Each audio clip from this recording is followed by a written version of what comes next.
Before we do that, I'd like you to just take a second and look around. Right now, I want you to look around a little bit, see who's around you. Because I guarantee you're going to get to know a few of your neighbors before the night is out. Because we're going to put into practice the team-based approach that you're about to learn.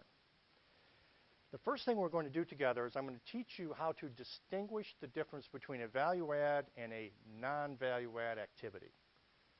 To help you get lenses, a different set of eyes to look critically at what we do in our businesses to make money. Then we're going to form teams of 3 to 5 people. And I'll talk you through this as we go. You don't have to remember all this. And we're going to do some brainstorming about what are the sources of waste that could eat 30 to 70% of every dollar we spend. And then we're going to go through and I'm going to teach you a real simple, fast, easy technique to quantify that so that we can then focus our energy on the low-hanging fruit, the things that we can go after first that will make a really big difference quickly in our organization. And you know what?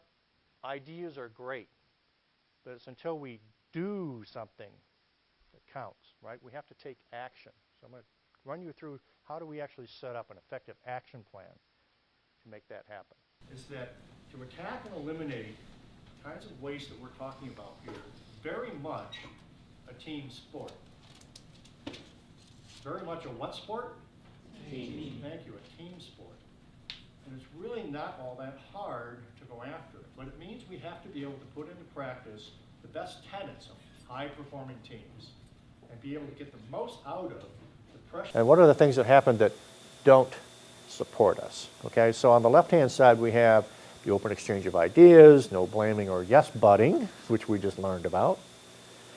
Everybody contributes. Nobody gets to sit on the wall. No idea is a bad idea. There's no electronic interruptions. At some companies, they have a rule. When you hit the room, the Blackberries get turned off. If you're allowed to have computers in the room, when it's time to talk, you have to close them.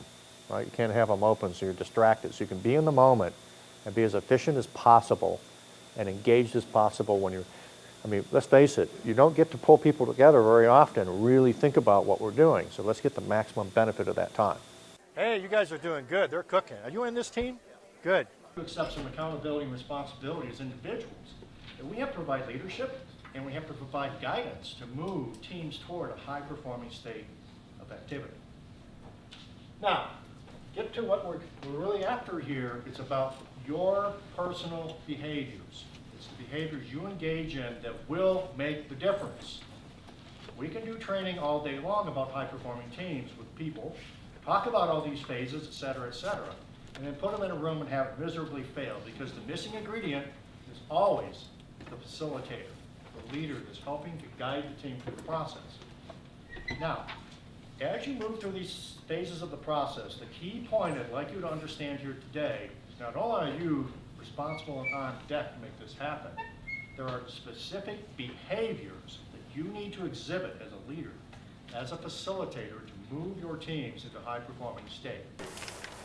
Flip the paper over, flip the paper over, flip it, come on, flip it, and then turn off the upper right-hand corner.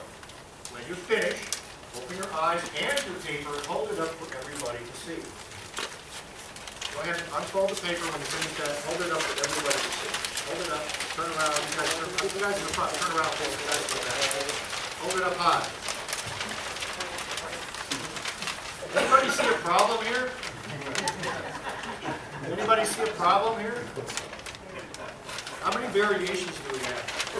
How much variation do we have on our product? I see 15 different versions of this in a group of 50. Now, I've got some bad news for you all.